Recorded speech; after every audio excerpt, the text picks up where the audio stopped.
Shalom, salam sejahtera buat kita semua, sahabat Kristus dimanapun saudara berada. Perkenalkan, nama saya Octavianus. Saya mahasiswa Fakultas Teologi Universitas Kristen Indonesia Toraja. Tujuan pembuatan video ini adalah untuk memenuhi mata kuliah saya, yaitu Dogmatika 4 atau Eklesiologi.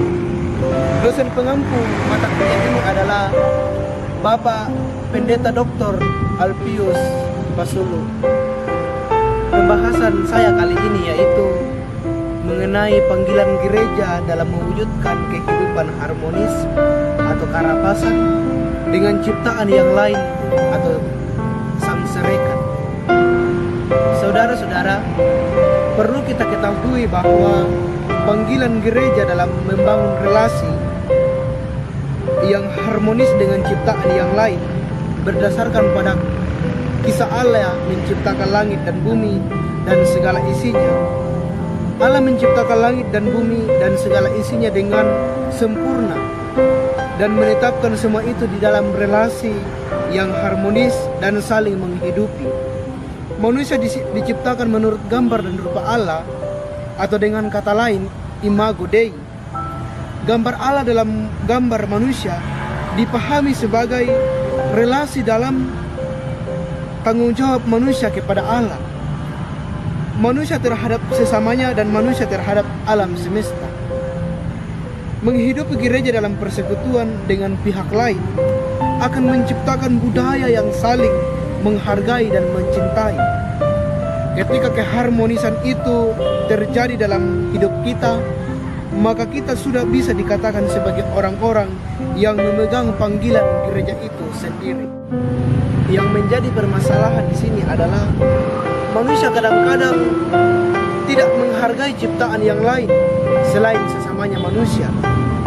Manusia cenderung hanya melihat pribadinya sebagai manusia tanpa memperhatikan ciptaan yang lain. Ketika terjadi pengrusakan terhadap manusia juga kepada alam semesta, maka yang akan terjadi adalah pengrusakan persekutuan yang diciptakan Allah.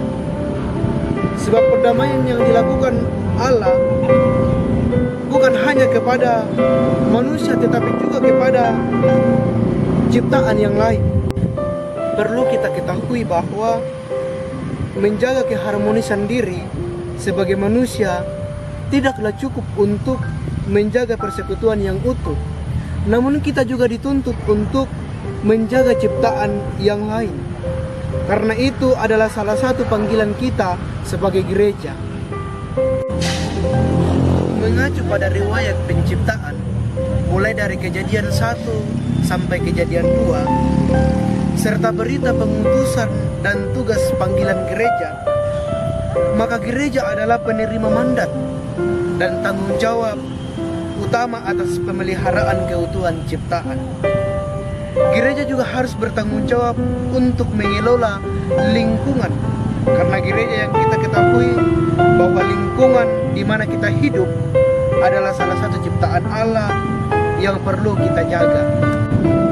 Tugas panggilan itu tidak sebatas teori, uraian teologis, tetapi juga harus diwujudkan dalam penataan, pengelolaan, dan pemeliharaan lingkungan yang sejuk, damai untuk semua. Dalam hal ini juga, gereja sangat dibutuhkan untuk mengembangkan konsep teologi lingkungan dan mendorong pembangunan yang ramah lingkungan.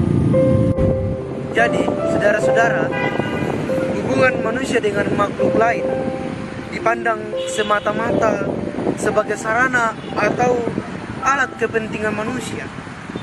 Hubungan manusia dengan makhluk lain justru dilihat sebagai relasi persaudaraan.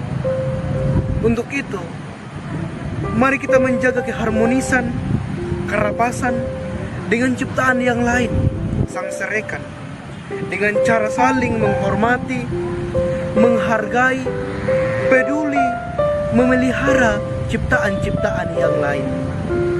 Sekian dari saya. Shalom, salam sejahtera. Tuhan Yesus memberkati. Salam sehat.